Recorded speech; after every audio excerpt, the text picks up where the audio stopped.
Welcome to Zwolle Station, located in Overijssel province in the Netherlands. The station was designed by Nicolas Kamperdijk and built by the Rijkswaterstaat in 1866.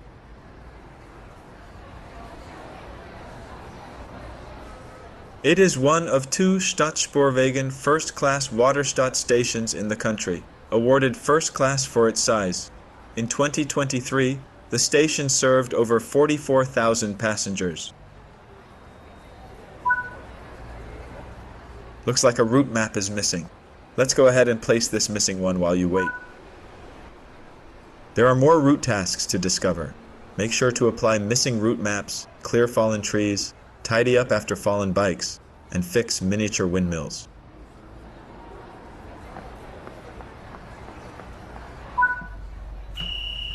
Take a seat. The train is just about to leave.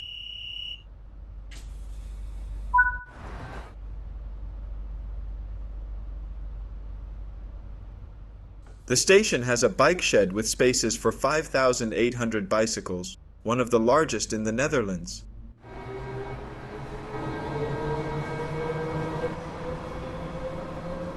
Between 2010 and 2015, the station was rebuilt to cope with the increased passenger numbers expected, due to the new Hanselijn line between Lelystad and Zwolle.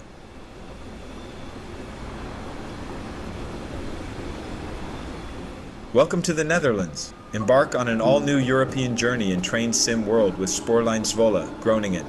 Run express passenger services from the raised cab of the iconic NS ICMM Koploper, and dash between commuter towns with the modern NS SNG. A new country and new challenges await.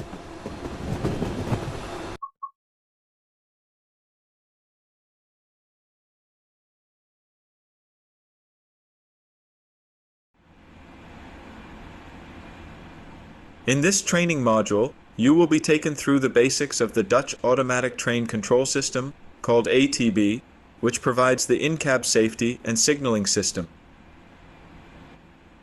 ATB-EG, or first generation, covers the signal pulse codes and cab speed enforcement. ATB-VV, or improved version, includes track magnets installed at select stop signals, which provide increased protection. First, let's turn on enforcement of ATB.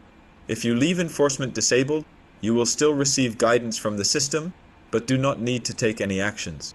With enforcement enabled, you must react correctly or the train will be stopped.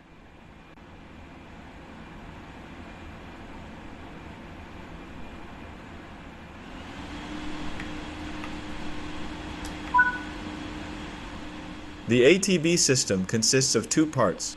One within the track and signal infrastructure to generate pulse codes, the other on board the train to interpret and enforce speed restrictions.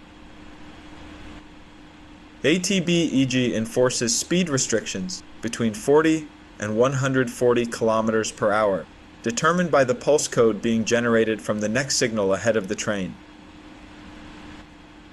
The principles of ATB works as follows. When approaching a slower section of track, a change in pulse code occurs, which will be detected by the train.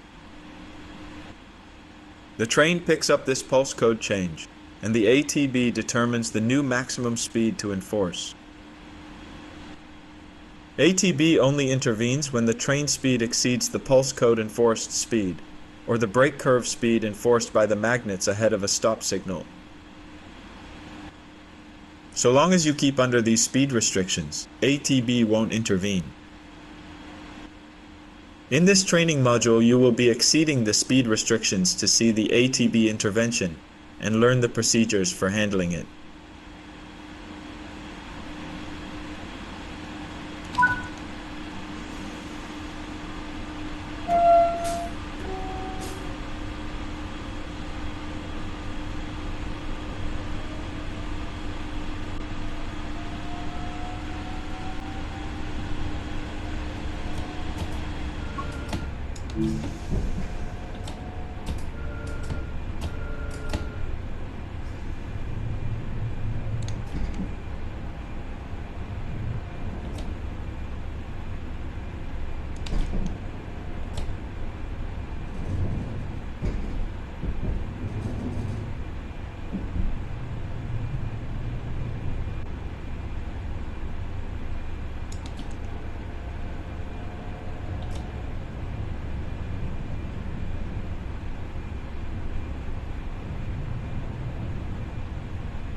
When a speed restriction is exceeded, an alarm will sound to warn the driver. The driver has a few seconds to apply the brake to safely reduce the speed of the train. Accelerate the train now and exceed the speed limit. When the alarm sounds, apply braking until the train speed has reduced below the current restriction.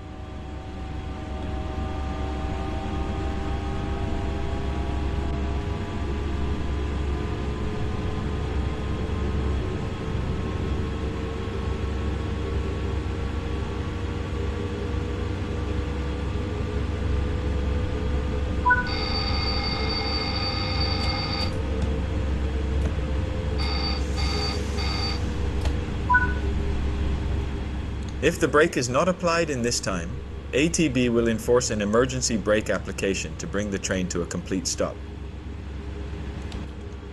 Exceed the speed limit again and wait for the train to enforce emergency braking.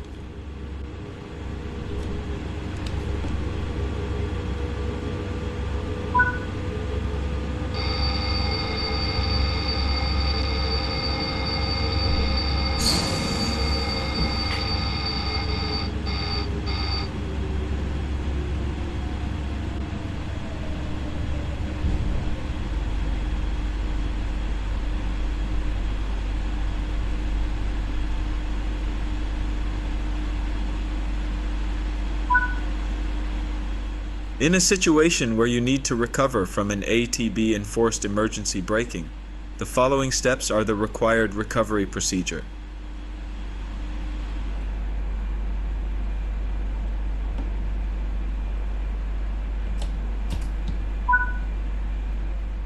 Press the Grendelin button on the digital display screen.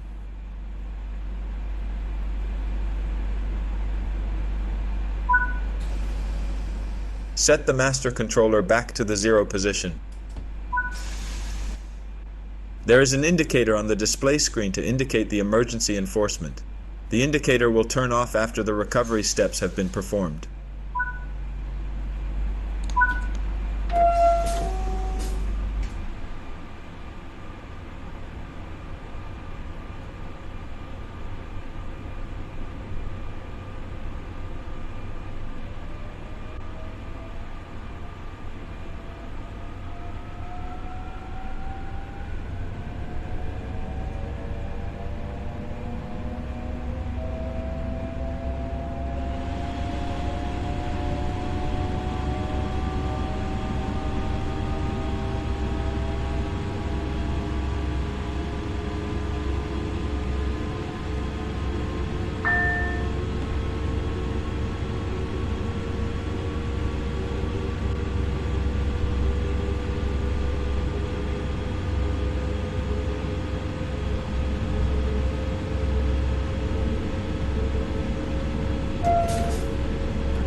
You will now experience an ATBVV enforced brake curve.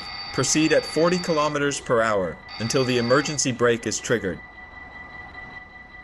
When approaching a signal equipped with the ATBVV magnets, you must be prepared to stop the train. ATBVV magnets will enforce a brake curve over the existing pulse code restriction, which is intended to stop the train before passing the signal. These ATBVV magnets are installed at 120, 30, and 3 meters in front of select signals, but will only enforce a braking curve when the signal displays a stop aspect.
Perform the emergency brake recovery procedure as previously demonstrated. Press the Aunt Gwendolen button on the digital display screen.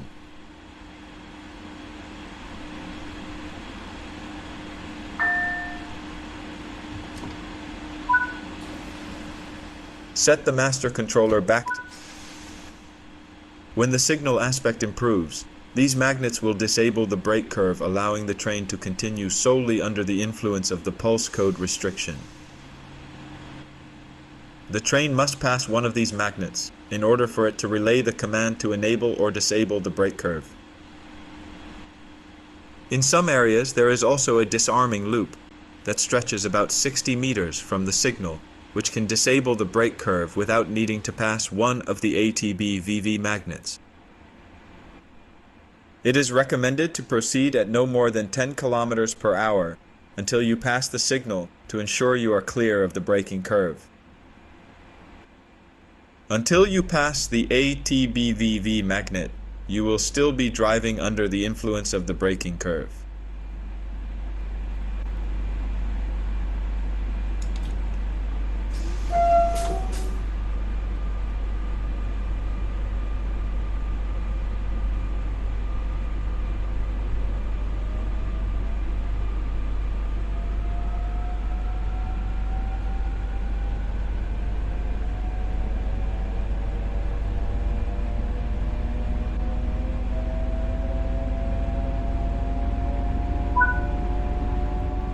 That covers the basics of the ATB safety systems. You can always replay this training module if you need a refresher on these topics.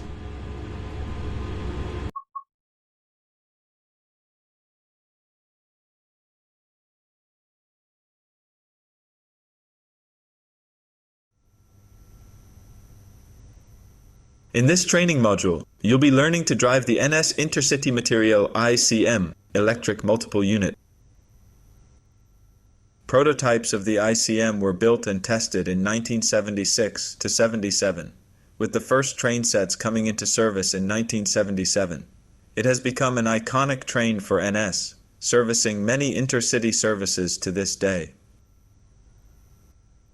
Multiple subseries of the train have existed throughout its lifetime, going through multiple iterations of modernization. Working for over 40 years, this makes it one of the oldest train types, still in active passenger service in the NS fleet. The unique design of the ICM has their cabs located on the roof, which initially allowed through gangways between coupled sets. Refurbishments of the sets between 2006 and 2011 removed these gangways as they were deemed unreliable. The ICM received the nickname Koploper because it had what's called a walk-through head, though after modernization, this walk-through was removed. Insert the master key.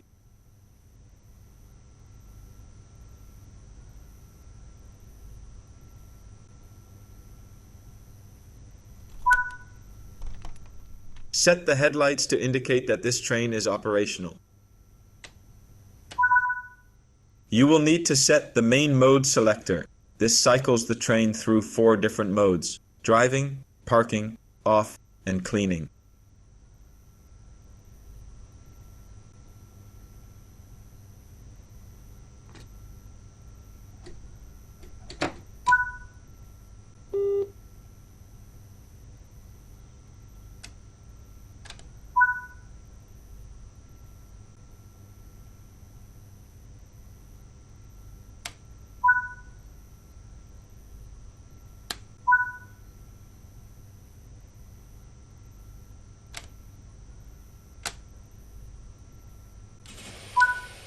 Open the passenger doors to allow boarding.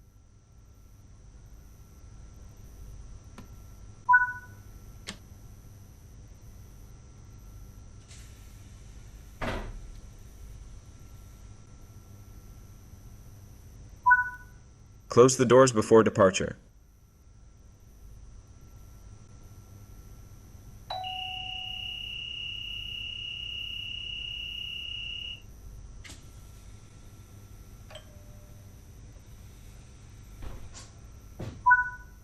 Release the brakes.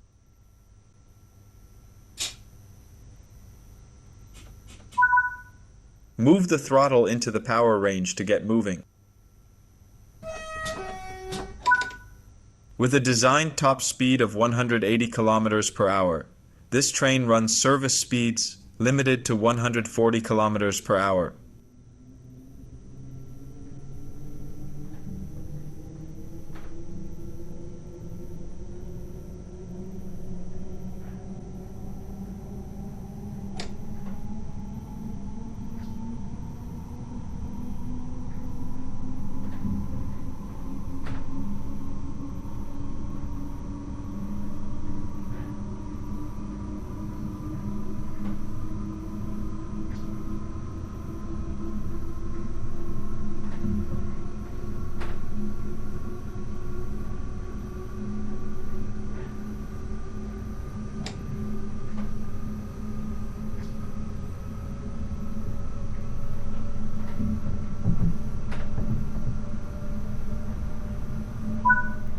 Now you've built up some speed, you can return the throttle to the 0 position to begin coasting.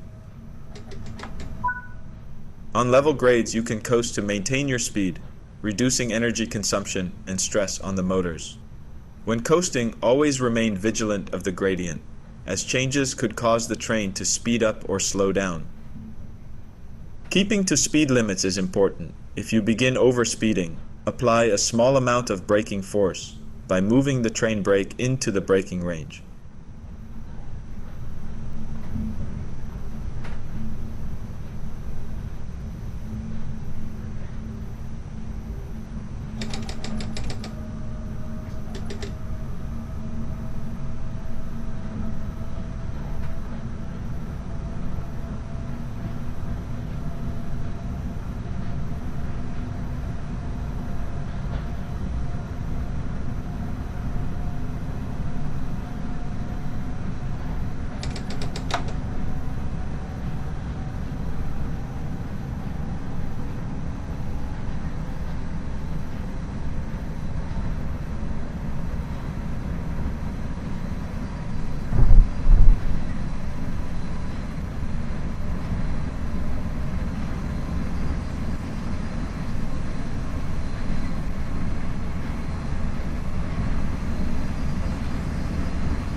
You are approaching the station.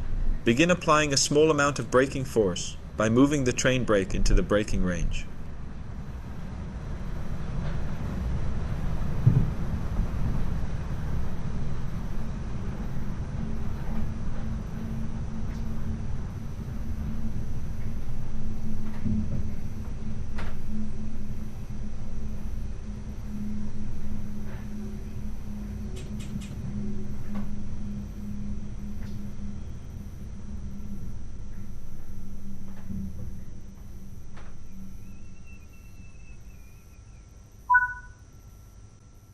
Nice job. The train has safely come to a stop. You can now use the passenger door controls to open the doors.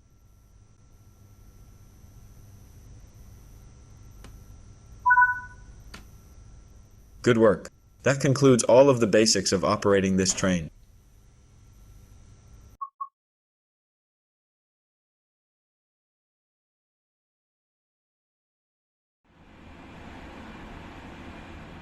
In this training module, you'll be learning to drive the SNG3, also known as the CAF Sprinter New Generation 3-Car EMU.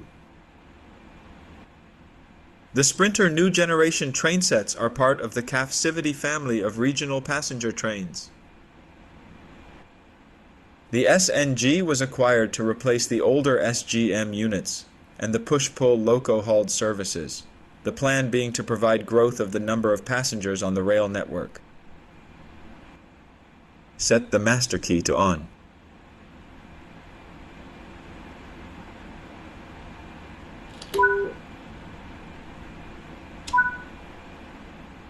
Open the passenger doors to allow boarding.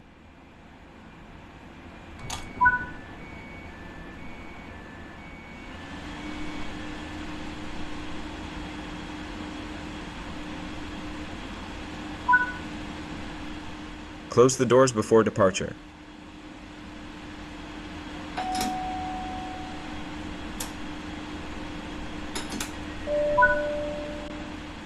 Release the brakes.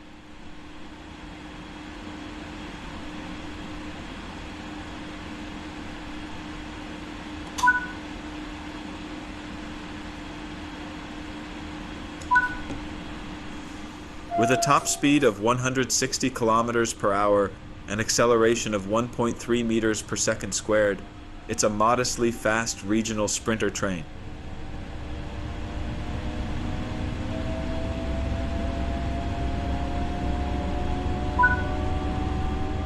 Now you've built up some speed, you can return the master controller to the 0 position to begin coasting.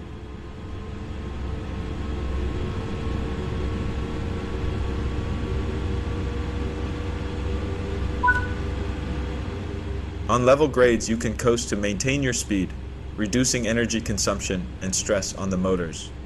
When coasting, always remain vigilant of the gradient, as changes could cause the train to speed up or slow down. Keeping to speed limits is important. If you begin overspeeding, apply a small amount of braking force by moving the train brake into the braking range.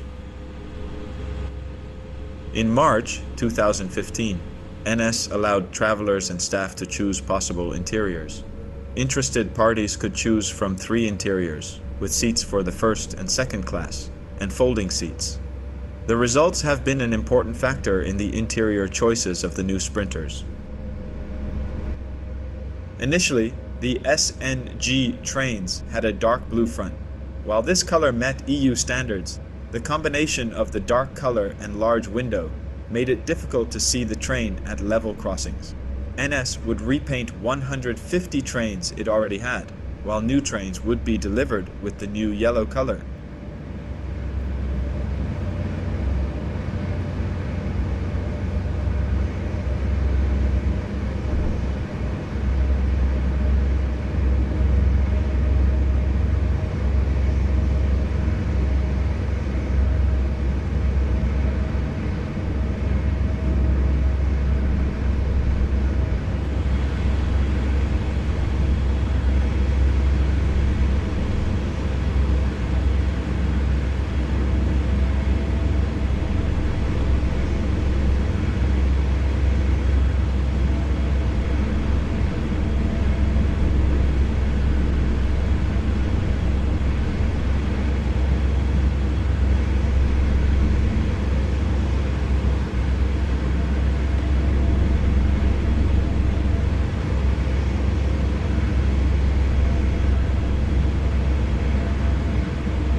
You are approaching the station. Begin applying a small amount of braking force by moving the train brake into the braking range.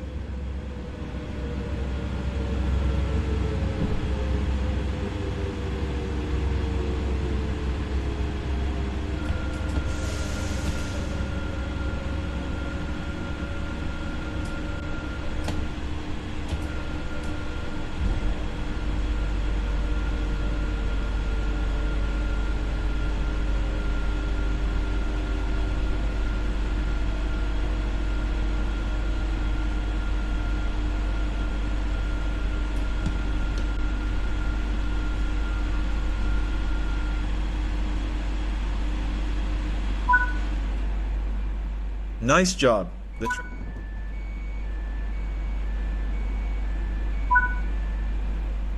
Good work. That concludes all of the basics of operating this train.